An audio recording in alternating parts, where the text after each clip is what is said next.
whaatalo whātu talafola Radio Samoa le nei tai au, usmail whaafonga tala o le nei asolulu.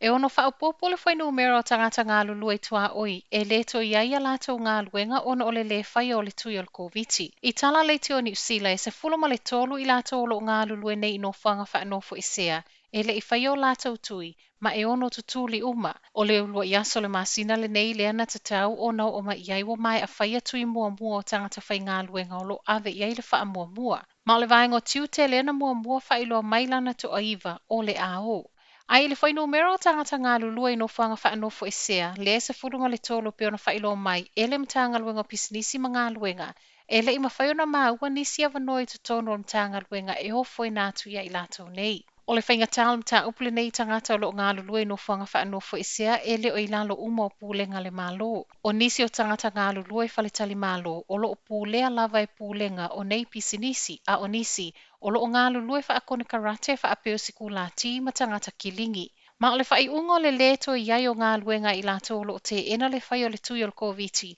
e le o se whai unga le alamtanga luenga o pisinisi pe on whai lo mai, a o le pūlenga o whale whai ngā luenga o lo iai lalo. Ai mai le whai lau tusi ale United Union, John Crockers, e le whai ngō fia I pisinisi tu to atasi o na au ina atu tangata whai ngā luenga I si vaenga o au nanga, whaapeo matanga luenga te tele le malo, ma e mo o mia ai le lango le malo. E le o mawhaina wha amauti no mai, pe iai nisi o le tu asfulma le tolu o le ale eini ngā luenga o lo o te tee o na o mafua anga tau le soifua malo loina.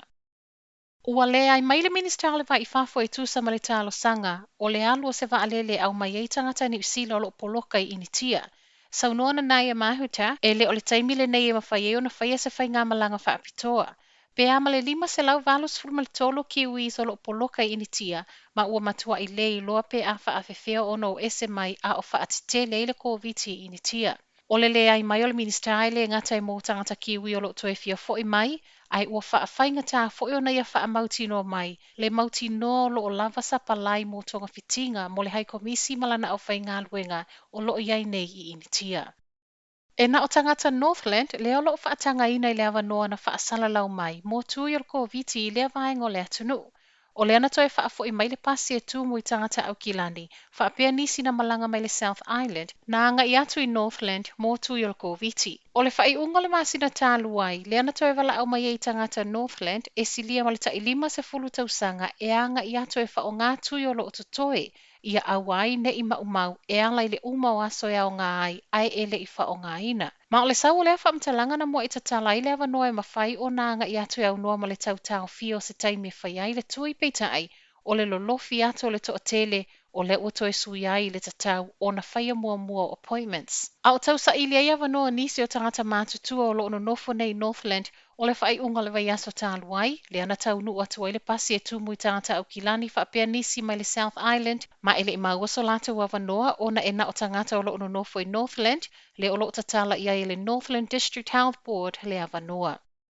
Na vaveta puni e le Juni le la le whale tupe le Westpac I to tono le Plaza I Palmerston North, ona o le lava o tangata ngā lulue. O le asonga fua le ana longo I nai le sui o le First Union I le awauli, I le saunga le mua o le ngā lulue na o le toa lua, I le la. Ma I le whiwai o le sui o le Uni e tau mawhai I feso o tai atu I se tasi o le pūlenga, na tāpu nia I loa ma le whale tupe le toe luas fulu minute I le tolu I le awauli. O le aso fo I le ana sala lau mai ei talo le whaaluaina o le polo fiti maua I to tono le afa tausanga le whale tupe, e lima se lau valus fulma tolu miliona tā la. I moli maua le Uni e le fau le to e titi o tangata whai ngā luenga I le la le Westpac, whaapea le lau tele o isi la o ana au nanga. Ai I se tali mai le so upo le Westpac, pe o na reportia le staff, nā la ona na o le toa lua tangata ngā lulua I le asonga fua, ona sama mai le toa tele, peitai, o se tali o lo te ena I se tasi o le au whai ngā luenga e le o whailoaina lo na swafa.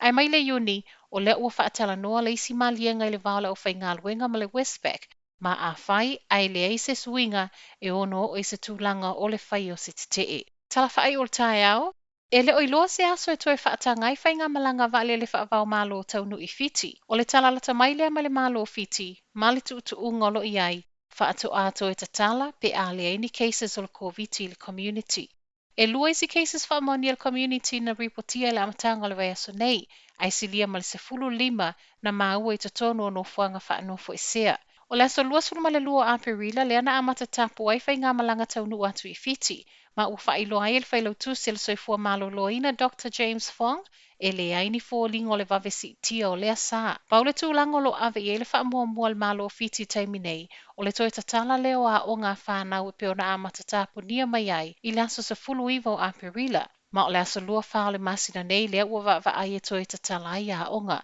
A o tapu ai fiti, ripotia mai le mō lia o le silia ma le toa se lau I le whaiunga le vaiaso tālu ai ona o le leu si ta ia o whaatonunga e nisi ai a ngai atu I inunga ava. Tala nao le tai au, manuia le nei aso.